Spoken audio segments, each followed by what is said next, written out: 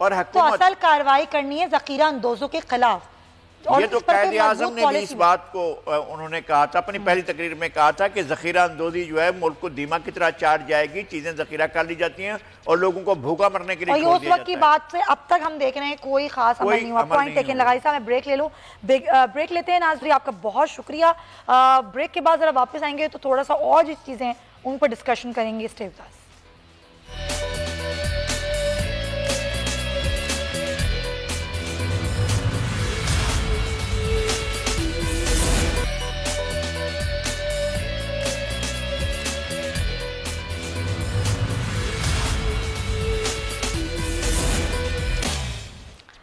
جناب آپ کو ایک بار پہ خوش آمدید کہیں گے. تو بہت سے مسائل ہیں لیکن ہم دیکھ رہے ہیں کہ ان مسائل کے باوجود جو حکومت ہے وہ اپوزیشن کے ساتھ ایک پیج پر بیٹھ کر بات نہیں کی جاتی، کوئی مشاورت نہیں کی جاتی. اگر اپوزیشن تنقید کرتی ہے تو یہ کام تو اپوزیشن کا ہی ہے، لیکن حکومت کی کیا اسٹریٹجی ہونی چاہیے، ان مسائل سے نمٹنے کے لیے لاہ عمل کیا ہونا چاہیے. ہم نے دیکھا کہ گیس مہنگی کرنے کی سمری بھی آج بھجوا دی گئی ہے. تقریباً 12% گیس کو مہنگا کیا جائے گا.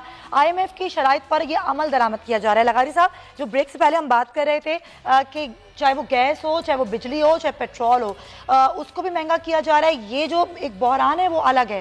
یہ جو میں بات کر رہی ہوں اسٹریٹجی کی، کیا اسٹریٹجی لاہ عمل کہیں نظر آتا ہے آپ کو؟ اس طرح کوئی لفظ ہے کہیں؟ پالیسی، اسٹریٹجی، حکمت عملی ایک ہی ہے کہ باہر سے ڈکٹیشن لو اور اپنے لوگوں کی کھال سر کے بالوں سے لے کر ناخن تک اتار لو اور اس کھال کو جا کر بیچو مارکیٹ میں، اس سے جو کچھ حاصل ہو جائے خزانے میں ڈال دو. یہ ہو رہا ہے.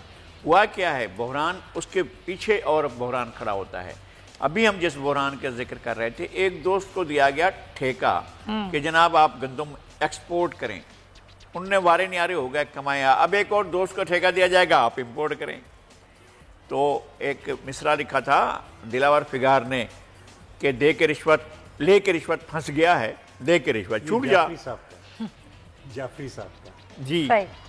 تو اب جو ہے یہ صورتحال ہے کہ اس ہاتھ سے آپ بھیج رہے ہیں ملک سے باہر چیز، اس کے پیسے آپ کا دوست کما رہا ہے چونکہ اس کو ایکسپورٹ کی کیسے ریاست مدینہ جہاں صرف دوستوں کا فائدہ ہے؟ یہی ہے. اور اچھا اب چینی کی قیمت بڑھے گی، کون بینیفیشری ہے؟ سر بڑھ گئی ہے. میں کہہ رہا ہوں بینیفیشری کون ہے، اس کا کس کو فائدہ جائے گا؟ اور چینی کا بادشاہ کون ہے اس ملک کے اندر؟ وہ تو ایک ایک بچے کو پتہ ہے. اگر آپ اس کے اگر ان کے جو نخرے ہیں، اگر ان کی کمائیاں ہیں، ان کے اوپر جو سبسڈی دی گئی ہے، اس ملک میں اداروں کی کیا حیثیت ہے؟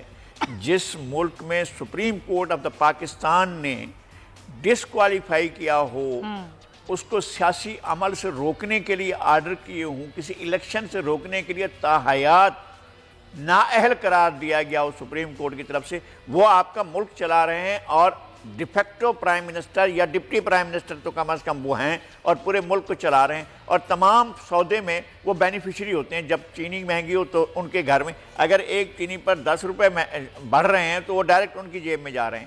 تو اس کی صورتحال وہ کہا جاتا ہے کہ جی زرداری صاحب کی بھی تو شوگر ملے ہیں، چودھریوں اپنا نواز شریف کی شوگر ملے ہیں، تو ٹھیک ہے آپ ان کو اگر سبسڈی دے رہے ہیں تو پھر آپ اس کا بھی ریکارڈ سامنے لے کر آ جائیں اور کہیں کہ جناب ہم نے ان کے گوداموں سے اٹھائی ہیں. آپ نے تو ان کی شوگر ملوں کو بند کر رکھا ہے. کئی شوگر ملیں بند ہیں اور کئی جو ہیں آپریٹو نہیں ہیں.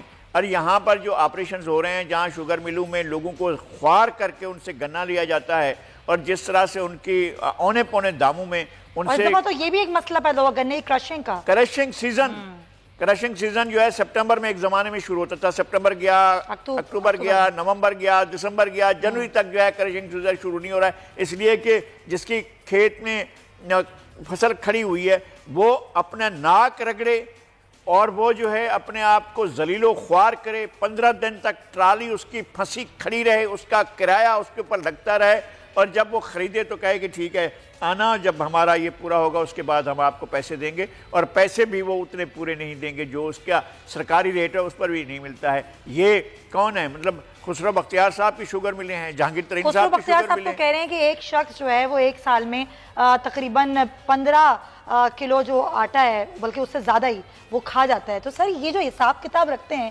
وزراء وہ کیسے رکھتے ہیں؟ اور شیخ صاحب کہتے ہیں کہ نومبر دسمبر میں ویسی روٹیاں زیادہ کھائی جاتی ہیں. یہ کیسے پتہ چلتا ہے؟ یہ کیسے پتہ چلتا ہے؟ حساب کتاب کیسے ہوتا ہے؟ نہیں، پر کیپٹا کنزمپشن تو نکالا جا سکتا ہے کہ اتنی کنزیوم ہوئی ہے. غریب آدمی تو بھوکا سوتا ہے سر، وہ تو فاقہ کرتا ہے. وہ مختلف طبقات میں مختلف ہے اس کی کنزمپشن. لیکن یہ کہ ٹھیک ہے کرپشن آسمان سے باتیں کر رہا ہے، اور پرچیز مینیجر کی خوبی یہ ہے کہ سینٹ میں 64 سینیٹر کھڑے ہوتے ہیں اور ڈبے میں سے 50 ووٹ نکلتے ہیں.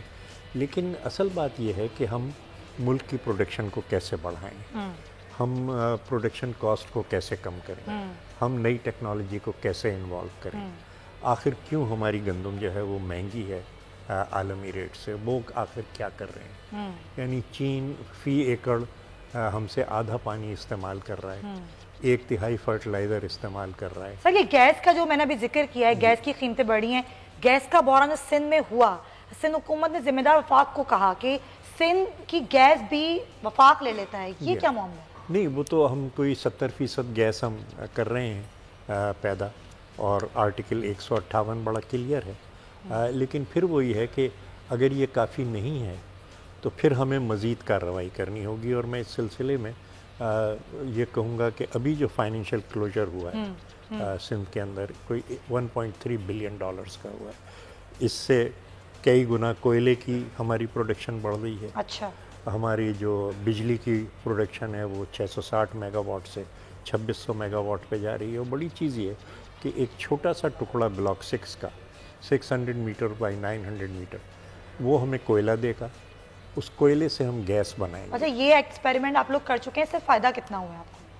نہیں، یہ ابھی فائنینشیل کلوجر ہوا ہے. اچھا. تو اب کوئی رکاوٹ نہیں ہے مالی، کوئی رکاوٹ نہیں کہ ہم اس میں کوئی 2-2.5 سال کے اندر یہ ہو جائے گا. صحیح. اور $3.8 پر ملین میٹر صحیح. وہ کیوبک میٹر وہ ہمیں کاسٹ پڑے گی. اچھا. جو ملکی گیس ہے وہ $60 کی ہے، جو امپورٹڈ گیس ہے وہ $12 کی ہے. یہ ہمیں 3.8 میں آ رہی ہے. اور اس سے جو فرٹیلائزر بنے گا چھوٹے سے ٹکڑے سے، وہ ملک کی آئندہ 30 سال کی جو ضروریات ہیں یوریا کی وہ پوری کرے گا. سر یہ جو اقدامات سندھ حکومت اٹھا رہی ہے اس پر وفاق کو لے کے کیوں نہیں بیٹھتے؟ ان کے ساتھ اس پر کوئی پالیسی کیوں نہیں بناتے؟ نہیں، یہ تو سندھ کے ہیں نا، ہم اپنی نیچرل ریسورس جو سندھ سر یہ تو الزام لگاتی ہیں سندھ حکومت کہ ہماری گیس جو ہماری ہے وہ بھی وفاق لے لیتا ہے. یہ مسئلہ جو ہے یہ آج کا تو نہیں ہے. میں کہہ رہی ہوں ان تمام مسئلے بیٹھ کیوں نہیں جاتے؟ آپ لوگ بیٹھ کے کوئی بات کیوں نہیں کرتے؟ جی، وہ سال بھر بعد میٹنگ ہوئی تھی اور اس میں یہ بات رکھی گئی تھی اور میٹنگ کے اندر تسلیم بھی کی گئی تھی.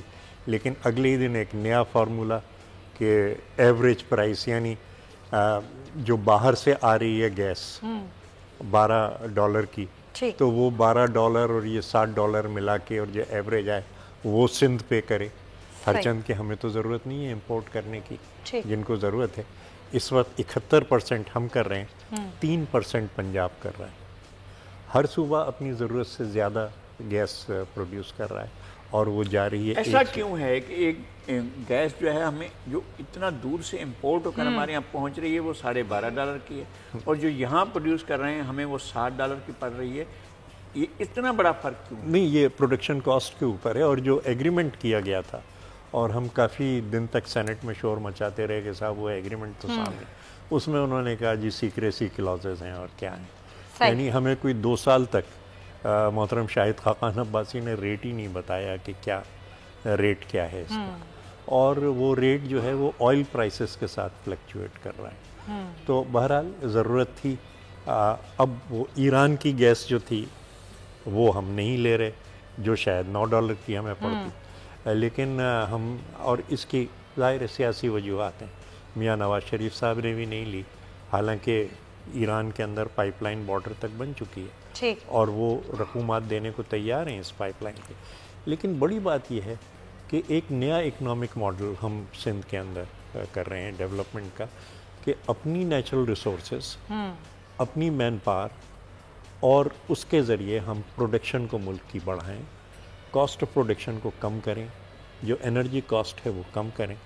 میرے خیال سے میں اس میں زیادہ وضاحت سے بات نہیں کر سکوں گا. بالکل صحیح. شاید مراد علی شاہ صاحب اس کی کافی تفصیل. اچھا سر، ابھی بریک پر جانے سے پہلے ذرا مجھے بتا دیں کہ ایک بار پھر یہ خبریں کہ کچھ وزارتوں کے قلمدان تبدیل ہو رہے ہیں، سندھ کابینہ میں پھر کھاڑ پچھاڑ ہو رہی ہے، ابھی سعید غنی صاحب کا قلمدان چینج ہوا، ابھی پھر خبر آ رہی ہے کہ اب ان کو محکمہ تعلیم کا قلمدان سونپا جائے گا، اسی طرح ناصر صاحب کو جو ہے وہ محکمہ اطلاعات کا قلمدان مل جائے گا. تو یہ کوئی خاص وجہ ہوتی ہے اس کی یا معمول کی تبدیلی ہے؟ اصل میں جو خیر تبدیلی تو کسی وقت بھی آ سکتی ہے اور کارکردگی کو دیکھتے رہنا چاہیے اور کون کہاں زیادہ لیکن بہت جلدی آئی ہے یہ. لیکن جو گڑبڑ ہوئی میں سمجھتا ہوں وہ ہمارے بھائی سردار احمد صاحب نے کی.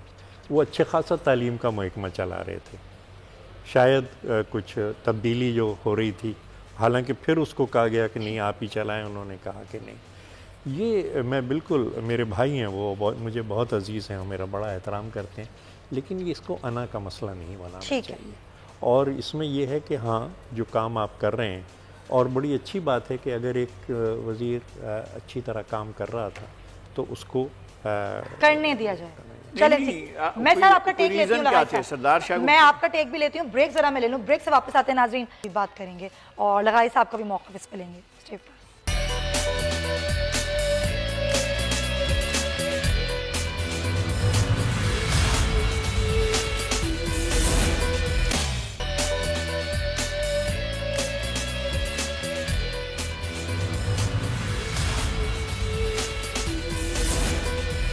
Welcome back. بریک پر جانے سے پہلے سندھ کابینہ میں جو رد و بدل ہے اس کا امکان ظاہر کیا جا رہا ہے، اس پر ہم تاجر صاحب سے بات کر رہے تھے. لغاری صاحب آپ کیا موقف دینا چاہ رہے تھے آپ اس پر؟ نہیں، میرا خیال ہے کہ اس طرح کی چیزیں جو کسی لمحاتی کسی واقعے کی وجہ سے اگر تبدیلیاں ہوتی رہتی ہیں تو پھر وہ دیر پر نتائج کی حامل نہیں ہوتی ہیں. یہ بات ابھی تک ہم سمجھنے سے قاصر ہیں کہ کیا وجہ تھی، کیوں اپنا سردار شاہ کو ایجوکیشن منسٹری سے الگ کیا گیا. سردار شاہ واز ویری کمپیٹنٹ منسٹر، اور مجھے ایک بات اور پرسنل تجربہ ہے کہ وہ کسی کی اس معاملے میں سنتے بھی نہیں ہیں، اور وہ ہر چیز کو میرٹ پر کرنے کی کوشش کرتے ہیں، اور جب تک کسی چیز کا میرٹ کلیئر نہ ہو اس وقت تک وہ اس چیز میں ہاتھ نہیں ڈالتے، کام میں ہاتھ نہیں ڈالتے ہیں. اور ان کے علاوہ سعید غنی، انہوں نے جس فیلڈ میں آپ نے کہا ڈیلیور کریں تو انہوں نے ڈیلیور کیا ہے.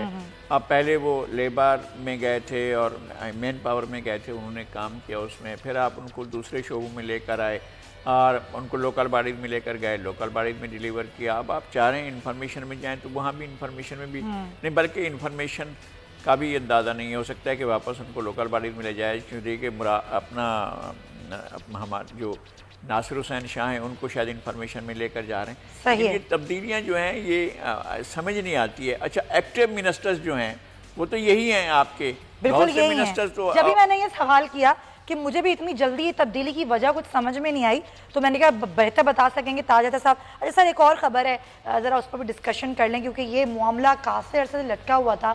ہم دیکھ رہے تھے چیف الیکشن کمشنر کے ظاہر تقرری کے حوالے سے کوئی ایک نام پر اتفاق نہیں ہوتا، لیکن ابھی ذرائع کے مطابق یہ خبر میرے سامنے آئی ہے. ہم کوشش کریں گے کہ اپنے نمائندے سے بھی ہم یہ خبر کی تصدیق، کہ ابھی خبر سامنے آئی ذرائع کے مطابق کہ چیف الیکشن کمشنر کے لیے جو نام دیا تھا حکومت نے سکندر سلطان راجہ، اس پر اتفاق ہو گیا ہے، کیونکہ 3 نام حکومت نے دیے تھے، جمیل احمد، فضل عباس اور سکندر سلطان راجہ صاحب کا. اپوزیشن نے ناصر کھوسا اور اخلاق تارڑ اور ایک اور نام اور دیا تھا اپوزیشن نے. تو یہ ان ناموں پر سننے میں آ رہا ہے، ابھی ذرائع یہ کہتے ہیں کہ اتفاق ہو گیا، اور 2 ممبران کے لیے بھی جو چیف الیکشن کمشنر کے علاوہ جو ممبران تھے الیکشن کمیشن کے، اس پر بھی اتفاق ہو گیا. تو صاحب اچھی بات تو ہے، اگر ایسا ہو گیا ہے تو بہت ہی اچھی بات ہے کہ معاملہ ایک طرف ہوا.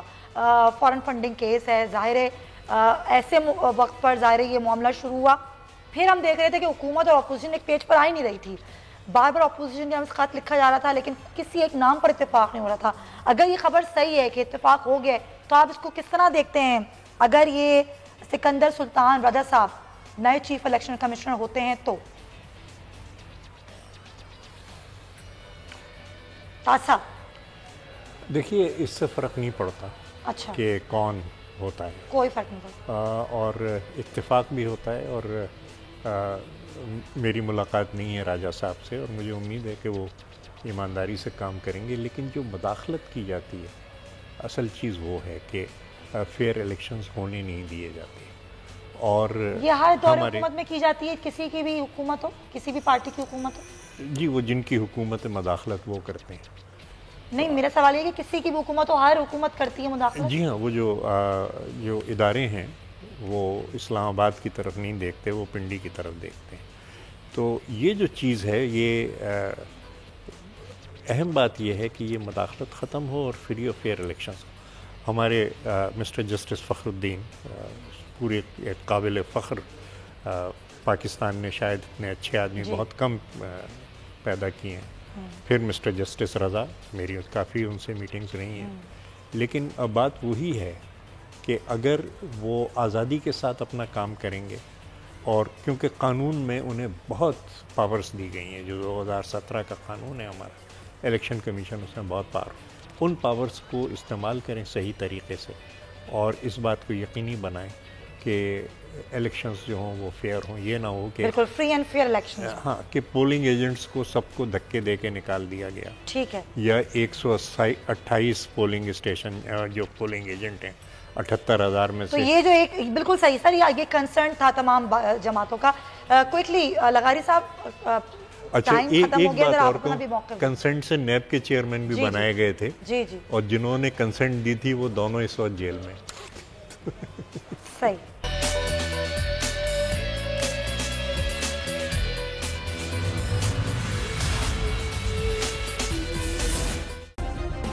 سبسکرائب کریں اور بیل دبائیں تاکہ کوئی خبر رہ نہ جائے.